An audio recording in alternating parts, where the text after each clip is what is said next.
Hi అండి, welcome to Missamma చెప్పే కథలు. కళ నిజం. ఈ కథను రచించిన వారు వసుంధర గారు. రాముడు, భీముడు, కృష్ణుడు అనే ముగ్గురు యువకులు ఒకే ఊరి వాళ్ళు. వింతగా ముగ్గురికి పెళ్లిళ్ళ విషయంలో కొద్దిపాటి తేడాలతో ఒకే రకమైన సమస్య ఎదురైంది. రాముడు గౌరీ అనే అమ్మాయిని పెళ్లి చేసుకుందామనుకున్నారు. కానీ ఆమె తల్లిదండ్రులు ఎంతో అందగెత్తైన తమ కుమార్తెను పెళ్లాడేందుకు ఎందరో ధనిక యువకులు సిద్ధంగా ఉండగా పేదవాడైన రాముడితో ఆమె పెళ్లి జరగదని ఖచ్చితంగా చెప్పేశారు. భీముడిది పెళ్లి సమస్యే. వాడికి కమల అనే అమ్మాయికి ఒకరంటే ఒకరికి ఇష్టం. కానీ కమల తల్లిదండ్రులు వాణ్ణి ఇల్లరికని రమ్మన్నారు. భీముడి తల్లిదండ్రులు వృద్ధులు. వాళ్ళు పూర్తిగా భీముడిపై ఆధారపడి బ్రతుకుతున్నారు. ఇప్పుడు వాడు ఇల్లరికం పోతే వాళ్ళు దిక్కులేని వాళ్ళైపోతారు. అందువల్ల వాడు ఇల్లరికానికి ఒప్పుకోలేదు. కృష్ణుడికి నా అన్నవాళ్ళు లేరు. తెలివైనవాడు, మంచి అందగాడు. గజపతి అనే కర్కోటకుడి వద్ద బానిసలా పనిచేస్తున్నాడు. అదృష్టమో దురదృష్టమో గజపతి కుమార్తె స్వాతి వాణ్ణి పెళ్లాడతానన్నది. కూతుర్ని ఏమీ అనలేక గజపతి కృష్ణుడికి ఒక షరతు పెట్టాడు. వాడు ఒకరోజు 100 వరహాలు సంపాదించి తేవాలి. అది ఏమాత్రం సాధ్యపడేది కాదని కృష్ణుడు నిరాశ చెందాడు. ఒకనాడు రాముడు, భీముడు, కృష్ణుడు ఒకరి కష్టాలొకరికి చెప్పుకున్నారు. కొంతసేపు తర్కించుకున్న మీదట తమ కష్టాలన్నింటికీ మూల కారణం డబ్బని వాళ్ళకి తోచింది. డబ్బంటే అన్ని సమస్యలు పరిష్కారం అవుతాయి. కానీ ఆ డబ్బు సంపాదించటం తమ వల్ల కాదు. కాబట్టి ఆత్మహత్య చేసుకోవాలని ముగ్గురు నిర్ణయించుకున్నారు. ఆ ఊరి పొలిమేరలో పెద్ద కొండ ఉన్నది. ఓ రాత్రిపూట ముగ్గురు మిత్రులు కలిసి ఆ కొండ ఎక్కి శిఖరాన్ని చేరుకుని కళ్ళు మూసుకుని, భగవంతుడా, వచ్చే జన్మలోనైనా మమ్మల్ని ధనవంతులుగా పుట్టించు అంటూ అక్కడి నుంచి దూకబోయారు. అప్పుడు వాళ్ళకి ఆగండి నాయన్లారా అన్న హెచ్చరిక వినబడింది. ముగ్గురు కళ్ళు తెరిచి వెనక్కి తిరిగి చూస్తే ఒక బైరాగి కనిపించాడు. ఆయన వాళ్ళని అడిగి కారణం తెలుసుకుని, భగవంతుడు మనకిచ్చిన వరం ఈ జీవితం. దీన్ని ఇలా అర్థాంతరంగా అంతం చేయటం మహాపాపం. ఇలా చేయటం వల్ల వచ్చే జన్మలో ధనవంతులు కావడం సంగతి నుంచి ముందు సరాసరి నరకానికి పోతారు. ఆత్మహత్య పాతకానికి కఠిన శిక్షలు అనుభవిస్తారు. ఆ తర్వాత భూమి మీద మరింత క్లిష్టమైన జన్మ అవతరిస్తారు అని చెప్పాడు. మిత్రులు ముగ్గురు కలవరపడి, మాకు జీవితంపై విరక్తి కలిగింది. ఇప్పుడు మేమేం చేయాలో తమరే చెప్పండి అని బైరాగిని కోరారు. ప్రతిరోజు దైవ ప్రార్థన చేయండి. అన్నింటికీ భగవంతుణ్ణి పూర్తిగా నమ్ముకొని మానవ ప్రయత్నంగా మీ కృషి చేయండి. శుభమవుతుంది అని బైరాగి అక్కడి నుంచి వెళ్ళిపోయాడు. ఇంటి దారి పట్టిన ముగ్గురు మిత్రులకు ఒక గుబురు మీసాలవాడు ఎదురయ్యాడు.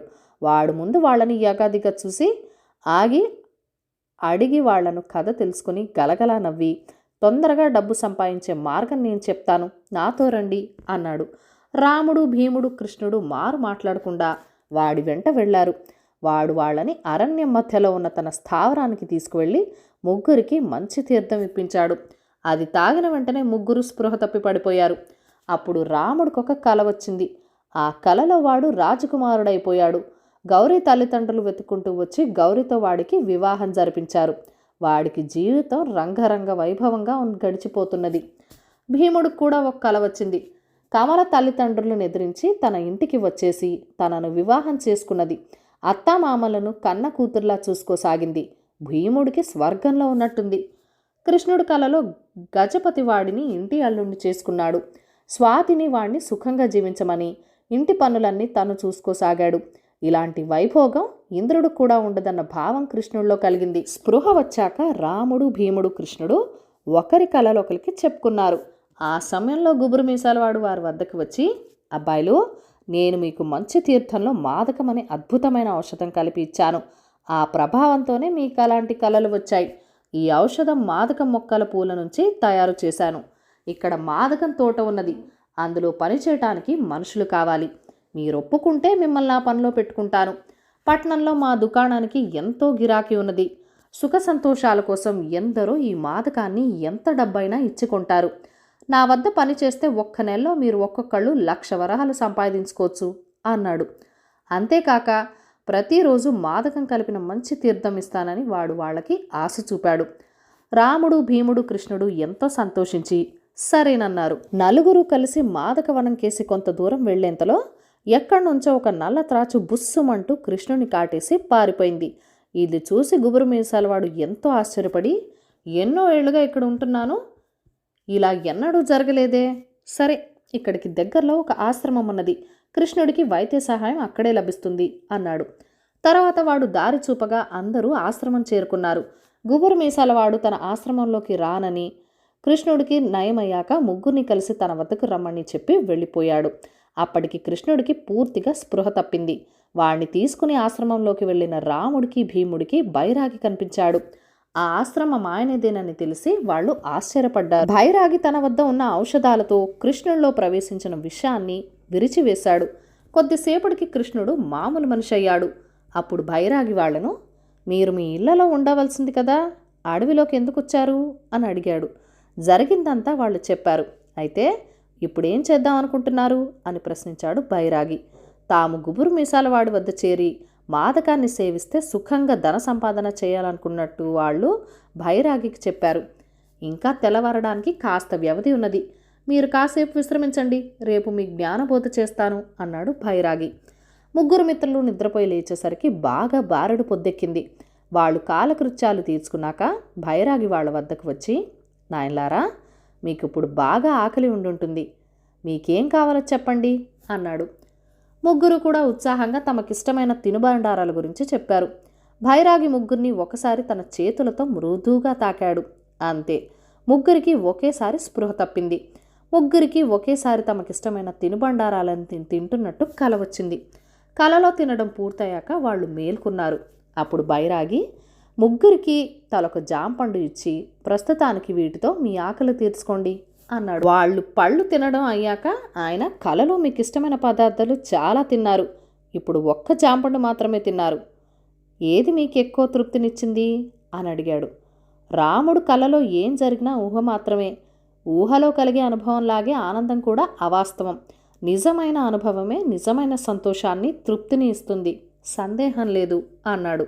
అది విన్న బైరాగి ముఖం గంభీరంగా అయిపోయింది. ఆయన మృదువుగా, నాయనలారా, భగవంతుడు మీకు జీవితాన్నిచ్చాడు, మీరు కనే కలలు వాస్తవాలుగా మార్చుకునేందుకు మెదడు ఇచ్చాడు. మీరు అదృష్టాలను బట్టి కొన్ని కలలు వాస్తవాలవుతున్నాయి, కొన్ని కావు.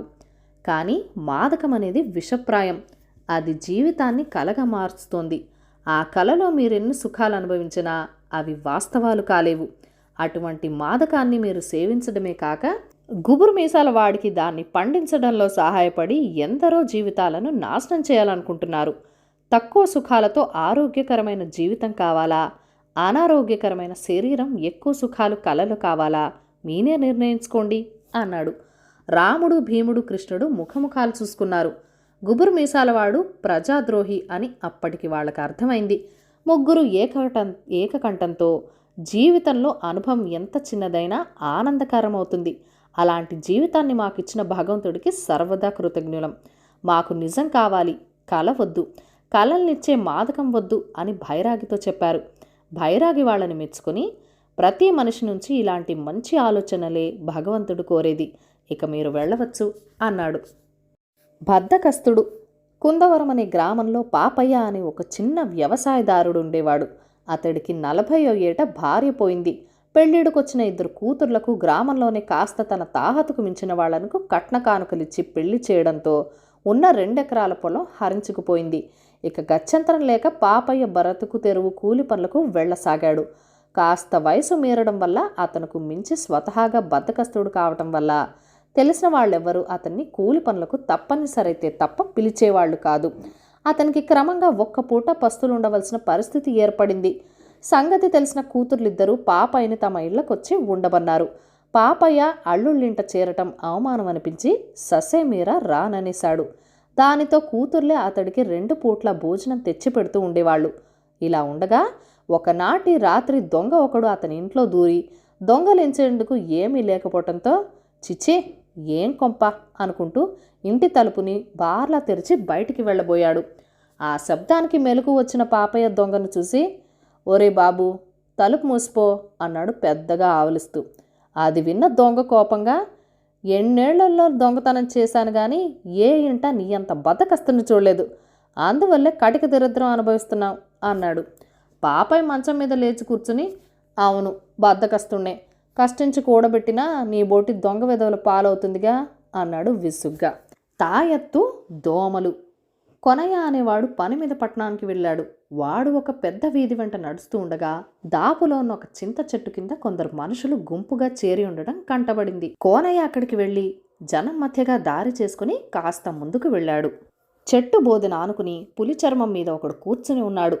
పొడువాటి తెల్లని గడ్డం, నుదుటి మీద ఇంత మందాన విభూతి, మెడలో రుద్రాక్షలు, చూపులకు గొప్ప మంత్రవేత్తలా ఉన్నాడు. జనం చెప్పుకుంటున్న మాటల్ని బట్టి ఆ మంత్రవేత్త 2 రోజుల కిందట ఆ చెట్టు కింద చేరాడని, ఎటువంటి ఈత బాధలైనా మహిమగల తాయెత్తులతో కుదర్చగలడని కోనయ్యకు తెలిసింది.